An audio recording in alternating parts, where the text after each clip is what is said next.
Naquele tempo, disse Jesus a seus discípulos: Não tenhais medo, pequenino rebanho, pois foi do agrado do Pai dar a vós o reino. Vendei vossos bens e dai esmola, fazei bolsas que não se estraguem, um tesouro no céu que não se acabe. Ali o ladrão não chega, nem a traça corrói. Porque onde está o vosso tesouro, aí estará também o vosso coração. Que vossos rins estejam cingidos e as lâmpadas acesas. Sede como homens que estão esperando o seu Senhor voltar de uma festa de casamento, para lhe abrirem imediatamente a porta, logo que ele chegar e bater.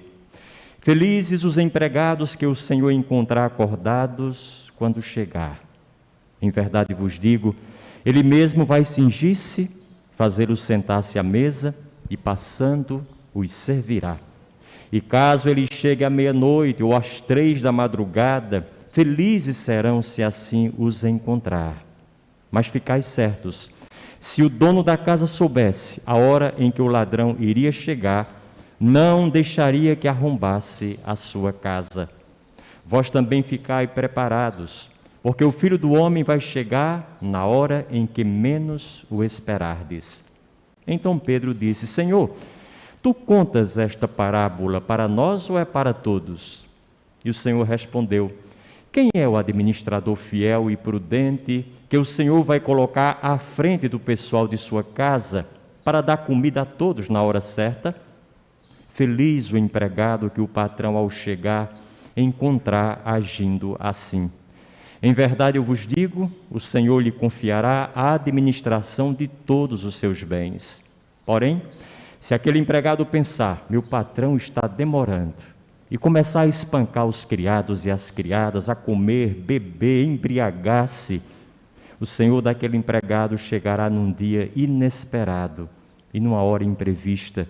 Ele o partirá ao meio e o fará participar do destino dos infiéis. Aquele empregado que, conhecendo a vontade do Senhor, nada preparou nem agiu conforme a sua vontade, será chicoteado muitas vezes. Porém, o empregado que não conhecia essa vontade e fez coisas que merecem castigo, será chicoteado poucas vezes. A quem muito foi dado, muito será pedido. A quem muito foi confiado, muito mais será exigido. Palavra da salvação. Então, caros irmãos e irmãs, permitam-me uma breve palavra, ancorada naturalmente nas leituras que acabamos de escutar, de forma especial nessa leitura última do Evangelho, da Boa Nova do Senhor. Eu costumo achar que esse Evangelho é o Evangelho que nos faz desafios em níveis importantíssimos, aqueles que nos tocam e que nos interessam mais de perto. Primeiro é o desafio da fé. De que forma? Jesus começa a sua interlocução com os discípulos dizendo: não tenhais medo, pequenino rebanho. Por várias ocasiões na Bíblia, nas Sagradas Escrituras, naquilo que tange a presença de Jesus Cristo entre nós, nós ouvimos essa recomendação para que não tenhamos medo. Por que isso? Porque o medo é o contrário da fé. É o oposto, o contraponto da fé. Às vezes a gente pode imaginar que o oposto da fé é a falta dela, a ausência dela, é o ateísmo. Meu pai costumava dizer que não existe ateu, no máximo à toa. Mas ateu não. Podemos encontrar pessoas que não têm na sua cabeça, na sua consciência, as mesmas representações de Deus que nós temos na nossa. Mas Deus está lá, de uma maneira ou de outra. Então o ateísmo não é problema para Deus. Não deve ser problema para nenhum de nós. O problema é o nosso medo.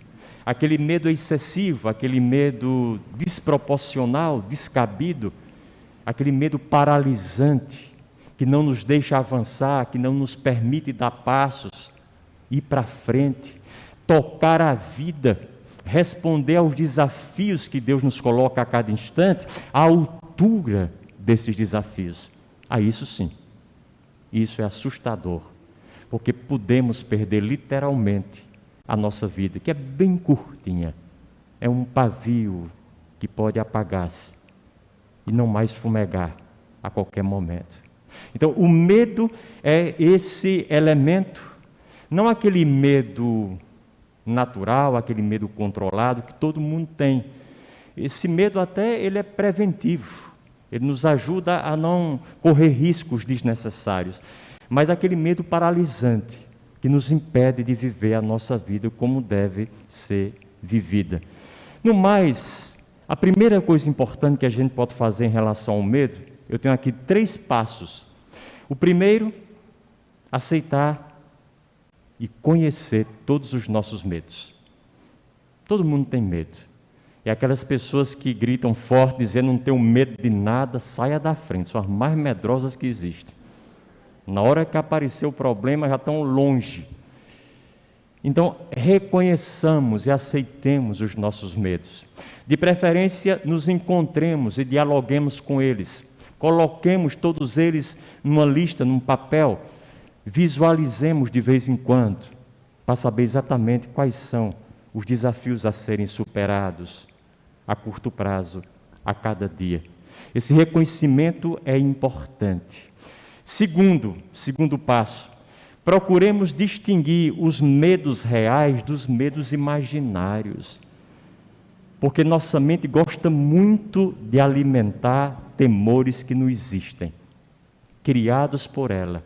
Então só existem e são cativados dentro dela, mas não corresponde à verdade. E quando isso acontece é terrível, é terrível. A gente pode se enclausurar, se fechar para a vida cada vez mais, absurdamente. É preciso ter esse cuidado. Com clareza dizer, eu estou com medo disso, mas isso não existe, isso não é real. Agora isso sim, eu posso pensar em ultrapassar, eu posso pensar em trabalhar, às vezes até numa terapia, mas o outro não.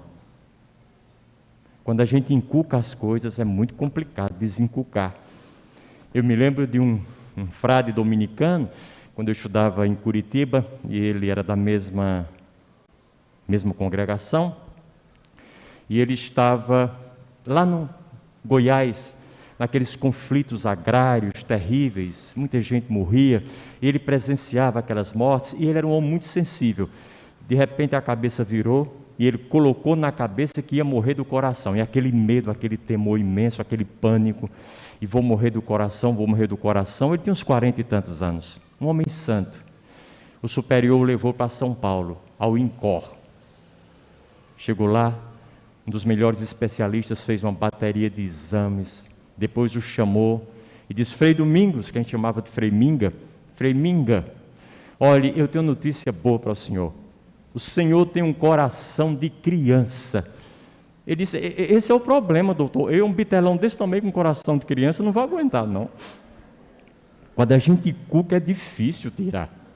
Evitemos chegar nesse nível, procuremos sanar nossos medos por nós próprios, sem precisarmos da ajuda de um especialista, de preferência. Mas se precisarmos, vamos atrás, naturalmente. E o terceiro passo, enfrentar nossos medos, não deixar que eles sejam maiores do que nós, porque não são. É colocar as coisas no seu devido lugar.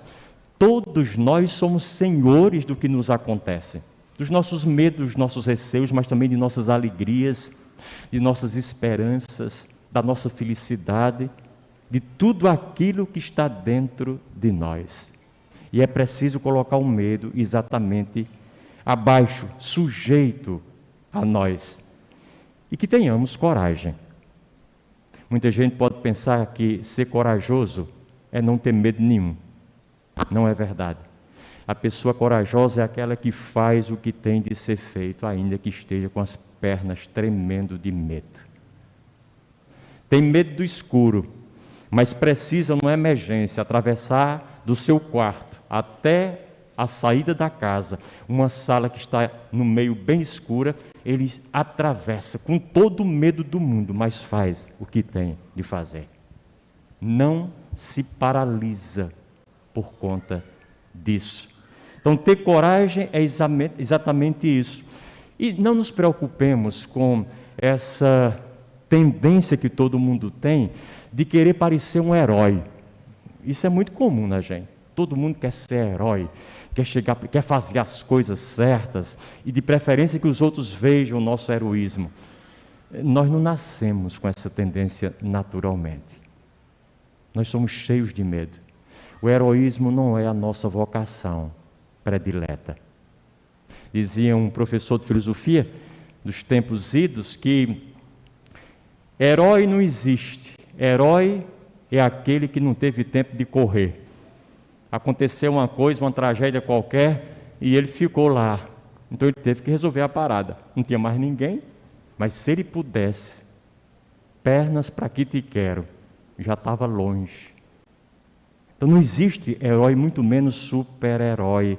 E é preciso que a gente aceite essas dificuldades da gente. E quando a gente supera o medo, aí a gente abre as portas da vida para a fé. Ter fé é dispensar o medo que nos atrapalha e abrir-se para a realidade do mundo, que é diversa, que é plural, que é riquíssima. E se tem uma palavra a partir da qual a gente possa definir quem é Deus, a palavra é essa: diversidade, pluralidade, imensa diversidade. Quanto mais a gente for diverso, conhecendo mais coisas, incluindo mais realidades, sendo capazes de mais contradições dentro de nós, mais nos aproximaremos de Deus, mais tocaremos a Deus, mais seremos verdadeiramente aquilo com que nos criou, sua imagem e sua semelhança. Então, essa é uma realidade muito importante do texto. O segundo desafio é o desafio do reino de Deus, acolher o reino de Deus em nós. Às vezes a gente pensa que o reino de Deus é uma coisa que está fora, que está longe. Então acontece um suposto milagre lá não sei onde, a gente já faz de tudo para ir lá.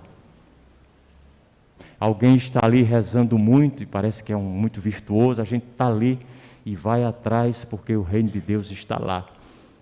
Aos domingos a gente não quer perder missa porque o reino de Deus está aqui na celebração.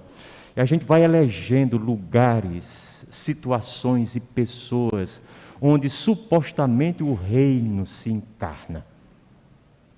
O Evangelho de hoje nos diz uma coisa importante: o reino de Deus está dentro de nós. Podemos até encontrar alguns vestígios dele fora, contanto que primeiro o encontremos dentro. E tem uma palavra dos antigos que dizia assim: aquele que não encontrar Deus agora em si, tampouco o encontrará na outra vida. Esse é o espaço reservado por excelência para que se estabeleça esse encontro, essa comunhão, esse reconhecimento do reino em nós, na nossa vida, no nosso dia a dia, cheio de altos e baixos, às vezes mais baixos do que altos, mas isso não tem a menor relevância. O reino penetra e passa por aí na mesma.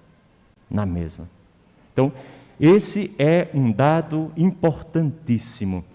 Os evangelhos apócrifos, aqueles que não foram incorporados pelo cânon da igreja, lá pelas tantas Jesus Cristo diz para os seus discípulos: o reino dos céus está dentro de vocês, não em palácios de pedra ou de madeira.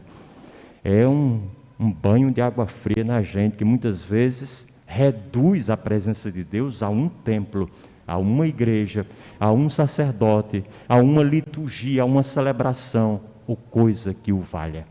Tudo isso é importante, mas o reino de Deus está um pouco além. E é preciso ter olhos para enxergar essa verdade. Depois, o desafio do desapego: vendei o que possuís e dai-o em esmolas. Às vezes a gente fica pensando que desapegar significa abandonar as coisas que a gente tem, tornar-se pobre de mavedecer. Ou então deixar as pessoas com quem convivemos, porque Deus quer que nós vivamos de forma desapegada. Não é isso, de maneira alguma. Desapegar-se é ser livre em relação àquilo que nós possuímos. É possuir as coisas, mas possuir com um propósito, com uma consciência, com uma destinação. Quando a gente possui, achando que é dono e que pode fazer tudo e mais alguma coisa com o que passa pelas nossas mãos, nós desgraçamos a nossa vida, a vida dos nossos, a vida do mundo. Jean-Yves Leloup dizia que a gente pode ter as coisas e deve ter as coisas. Afinal de contas, nós não somos anjos. Precisamos da matéria para viver. Entretanto, sejamos capazes de usar a matéria de forma não materialista. Imprimir espírito à matéria. Trazer Deus para o bolso da gente, para as contas da gente, para as compras que nós fazemos, para o jeito com que nós gastamos o nosso dinheiro, para os investimentos que realizamos. Se nós colocarmos Deus aí, tudo muda na nossa vida. Não é proibido ter as coisas, mas é bom saber tê-las da forma mais ética, justa, participativa, transparente, adequada, possível. É esse puxavanco de orelhas que Jesus Cristo nos dá quando fala de desapego. Desapego. Mas desapego a gente não consegue só porque quer, não. Tem que treinar, tem que exercitar.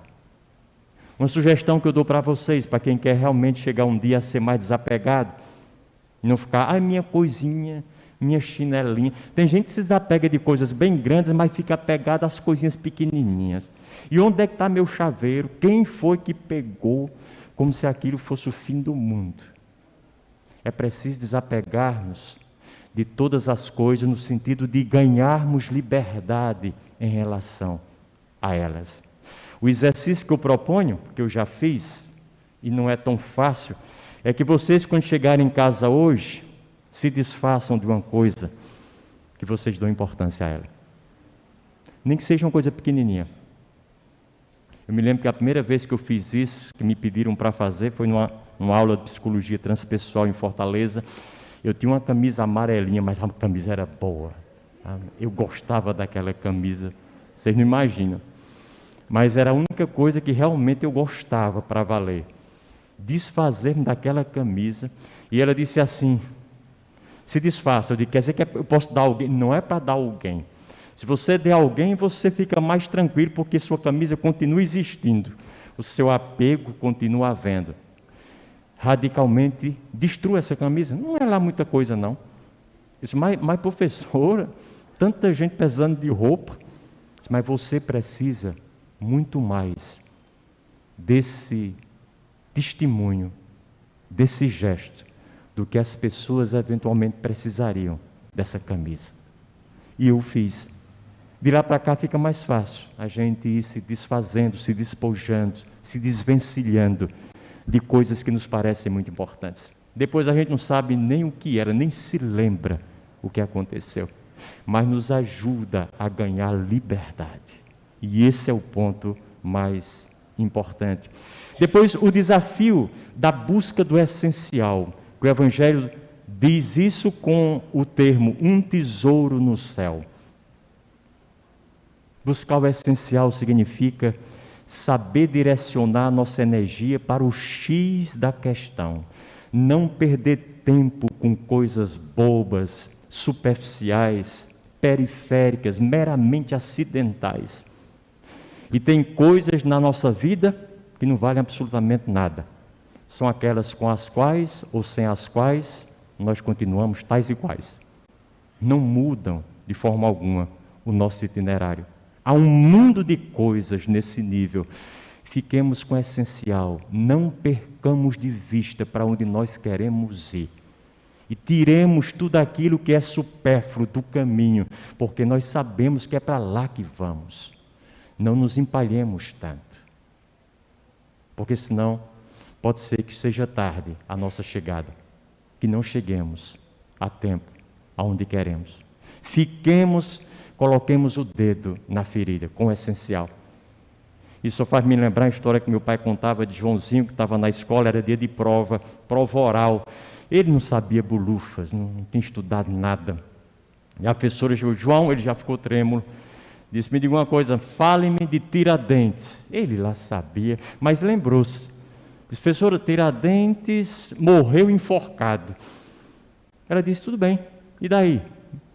Mas, professora, o rapaz morreu enforcado, a senhora acha pouco? Vá ao essencial. E de fato todo mundo sabe mais ou menos que foi esse o fim de Tiradentes. O resto a gente vai compondo depois. Vai compondo depois.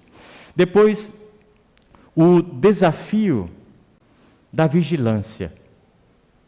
Imprimir vigilância e consciência a tudo aquilo que nós fazemos. Os antigos diziam, tem gente que nasce dormindo, vive dormindo e adormece na morte. Dormem um tempo inteiro, porque nunca estão presentes no presente. Nunca trazem sua atenção, sua consciência para aquilo que estão fazendo. A coisa mais desafiadora e necessária do mundo é a gente trazer a atenção da gente. Porque se você estiver em casa num dia de domingo como esse, e seu filhinho correr ao seu encontro e pegar nos seus pés, na sua perna, agarrar, solicitando a sua atenção, sua presença, um carinho, um beijo, uma brincadeirazinha, e você não estiver atento ao seu filho, o seu filho e nada são a mesma coisa. Seu filho não existe para você. A nossa atenção dá vida às coisas e às pessoas. Não basta que elas existam, é preciso que nós reconheçamos, acolhamos a presença delas na nossa cabeça e nosso coração, naquele exato momento que elas requerem essa presença. A atentividade é tudo na nossa vida. E fazer as coisas com consciência, pensando no que a gente está fazendo, é até um caminho pedagógico contra o Alzheimer. É uma prevenção contra o Alzheimer. Aliás, são duas prevenções para a gente não ter Alzheimer. É essa da atenção e a outra é de comer gordura. Não sei se vocês sabiam, mas está comprovado hoje pela medicina. Quem come muita gordura não tem Alzheimer, porque vai morrer antes de ter Alzheimer. Não vai ter tempo para isso.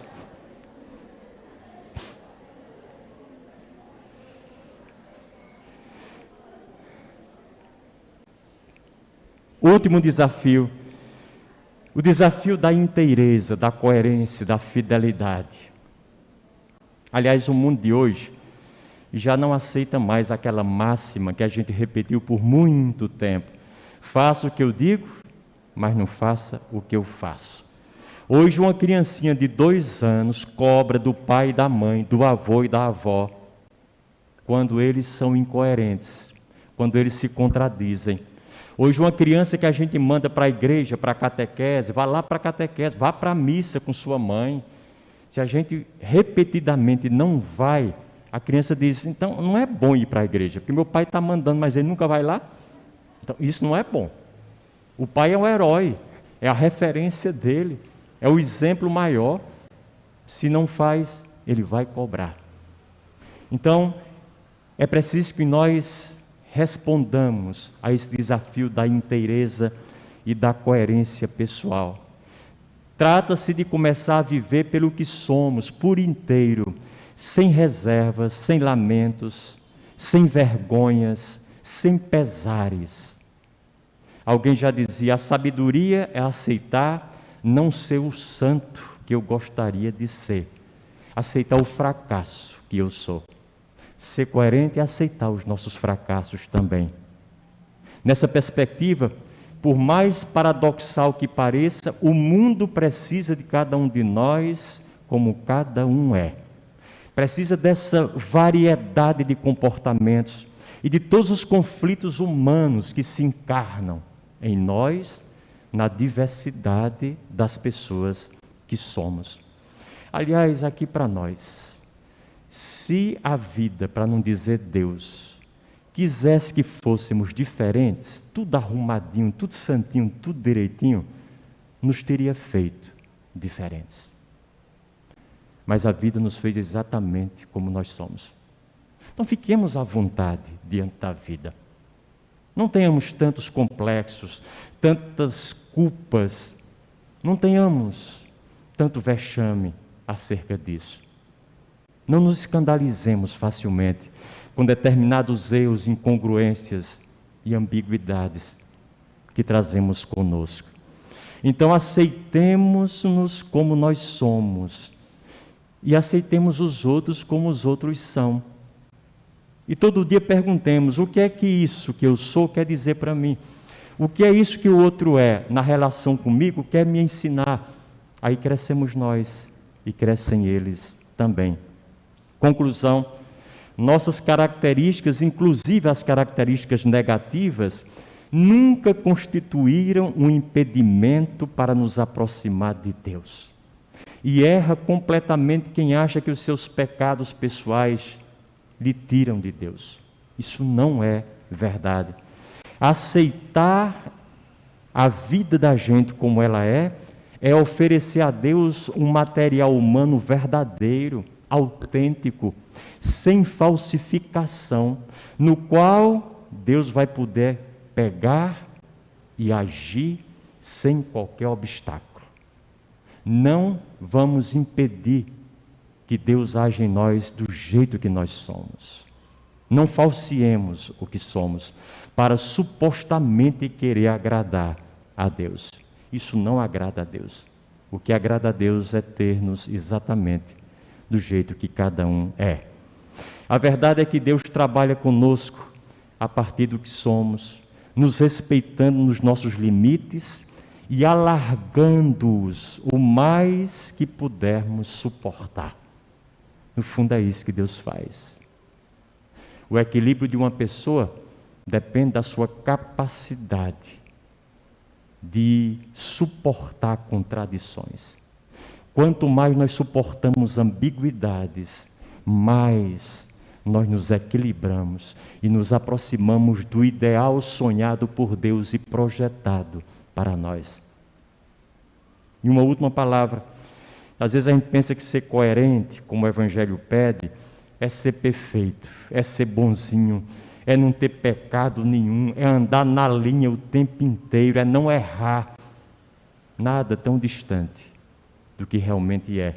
Ser coerente é assumir tudo aquilo que somos, inclusive as nossas contradições, nossos desatinos e nossas ambiguidades. Deus não espera perfeição de nós, porque sabe que nós não somos perfeitos e não temos perfeição para dar. Aliás, a palavra perfeitos vem do latim perfectus, que significa feito até o fim. Nós não terminamos ainda, então não somos perfeitos. Deus não espera de nós uma ausência de pecado, porque sabe que o pecado é condição natural desse barro com que Ele nos fez. Frágil, que pode rachar, quebrar, estilhaçar a qualquer momento. Mas Deus espera coerência. O que é coerência? Não é ser muito certinho, não. É quando eu faço uma coisa boa e as pessoas aplaudem, eu posso até reconhecer: muito obrigado pelas palmas, fui eu quem fiz. Mas quando eu faço uma coisa que não vale um cibazol vencido, é bom que eu diga: ó, essa porcaria aí não vale nada, mas fui eu quem fiz também. Fui eu quem fiz. Assumir por inteiro aquilo que somos diante de Deus, mas também assumir por inteiro aquilo que somos e, sobretudo, diante de nós próprios. Quando fazemos isso, damos um salto de qualidade e podemos melhorar. E os limites dessa melhora podem beirar o infinito. Que Deus nos ajude. Louvado seja nosso Senhor Jesus Cristo.